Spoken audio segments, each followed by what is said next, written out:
Chapter 1, The Cabo Clue. I never thought I'd be the guy who found his wife on Tinder. But there I was, sitting on the edge of our couch, staring at her profile on my phone. Active 3 hours ago. Profile photo? It was from our anniversary trip to Cabo, except she had cropped me out. And the bio? In an open relationship. Just looking for something fun and casual. We've been married for 5 years. 5 years. Not once had we discussed an open relationship. Not once had I suspected she would be looking for something, or someone, else. I kept reading the profile over and over, hoping I'd misread something. But there it was. Her smile. That beach sunset. My memory of the happiest day now hijacked and slapped onto a cheating app. That night, I didn't say a word to her. She was probably out with one of them. I'd soon learn there were 4. Instead, I sat there in the quiet, with the only sound being my heartbeat thumping like a warning siren in my ears. A siren I had ignored for too long. Looking back, all the signs were there. The phone always face down. The sudden girls' trips with vague details. The new lingerie I never saw her wear, for me. But it wasn't just suspicion anymore. This was real. This was her profile. Active. Flirty. Cropped photo. Cabo. And that night, something inside me cracked wide open. I didn't confront her right away. No. If I was going to set fire to the lie my life had become, I needed fuel. I needed proof. Because what I found next made me physically sick. Chapter 2, Detective Mode activated. The next morning she kissed me goodbye like nothing had happened. Same smile. Same routine. I smiled back, and drove straight to work with one goal: get answers. I ordered a GPS tracker. The kind people post about in those catch a cheater forums. It arrived 2 days later, delivered discreetly to my office. That evening, while she was in the shower, I slipped out to the garage, got down on the cold floor, and slapped that magnetic tracker under her car.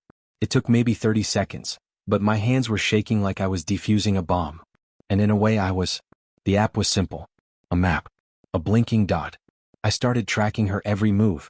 First few days, everything looked normal. Home, gym, work, grocery store. I actually started to doubt myself. Maybe I was being paranoid. Maybe I was going crazy. Then Thursday came. At 5:43 p.m. she texted me.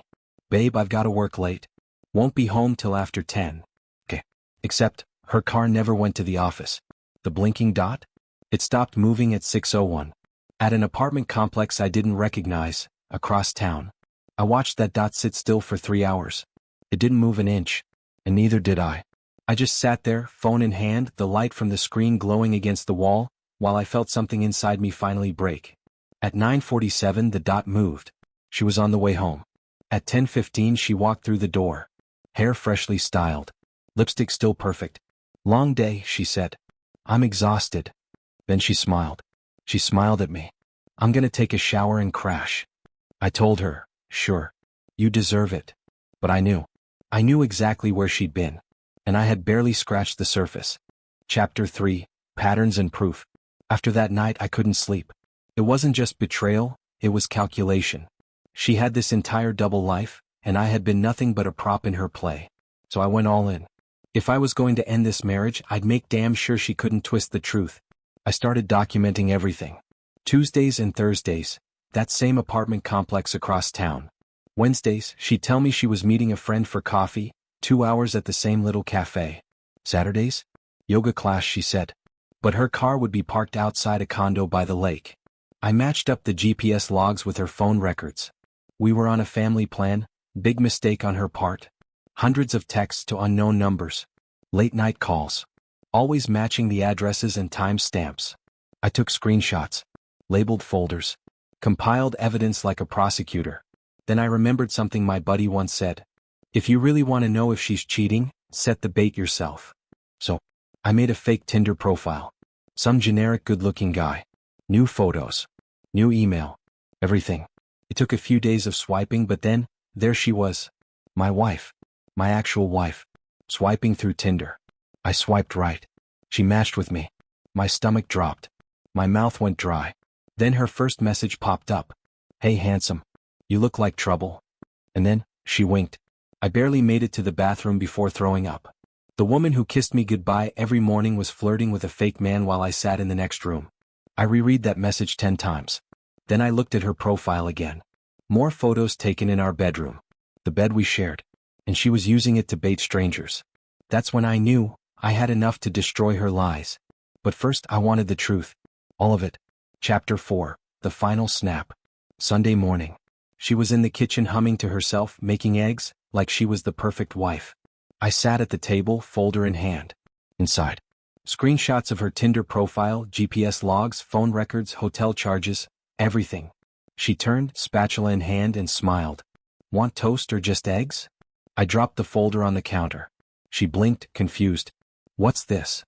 I said, hey, what's up with this? Her voice still casual. What's up with what, babe? I opened the folder. Your Tinder. The 4 addresses you've been visiting. The hotels. The lies. Her face changed instantly. It was like all the color drained out.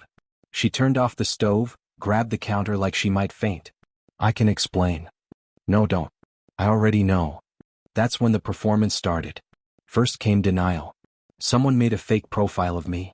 Then anger. You put a tracker on my car? That's psychotic. Then bargaining. It meant nothing. I was bored. We can fix this. Finally, tears. I'm so sorry. Please don't leave me. I made a mistake. I love you.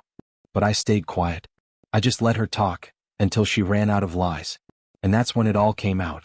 For men. Tuesdays and Thursdays? A meathead from her gym. Wednesdays. Her ex from college, coffee dates. Saturdays?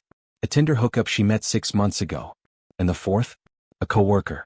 6-month affair minimum. While I was busting my ass working overtime to save for a down payment, she was out here living like some single influencer. She wasn't just cheating. She had a schedule. And still, she thought I'd forgive her. Chapter 5. Exposed and erased. I didn't scream. I didn't throw anything. I just stared at her, and for the first time in 5 years I saw her clearly. Not as my wife, but as a liar who had played me like a fool. She begged. She pleaded. She even dropped to her knees. I walked out of the kitchen and didn't say a word. The next day I filed for divorce.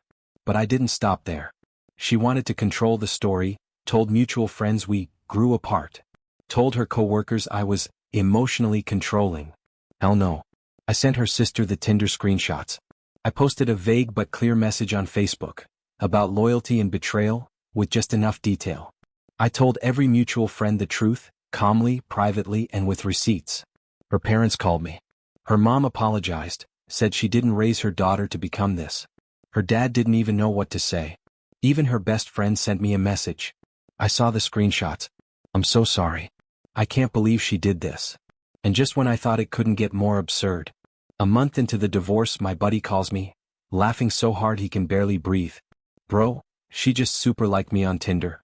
Yep. While we were still legally married, she was trying to hook up with one of my oldest friends. No shame. No guilt. Just pure delusion.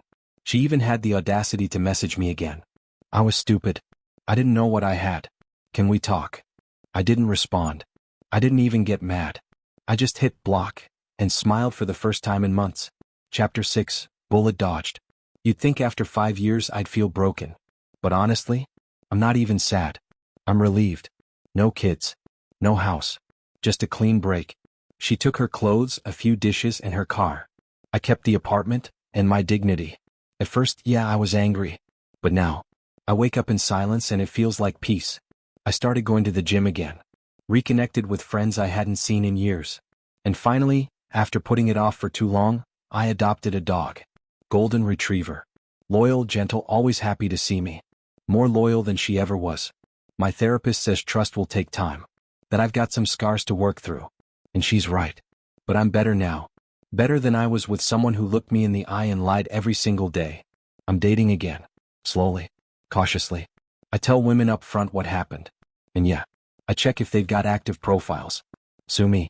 Looking back, the red flags were there all along. Less affection. Sudden obsession with appearances. Phone guarding. Late nights. Weekend trips that didn't make sense.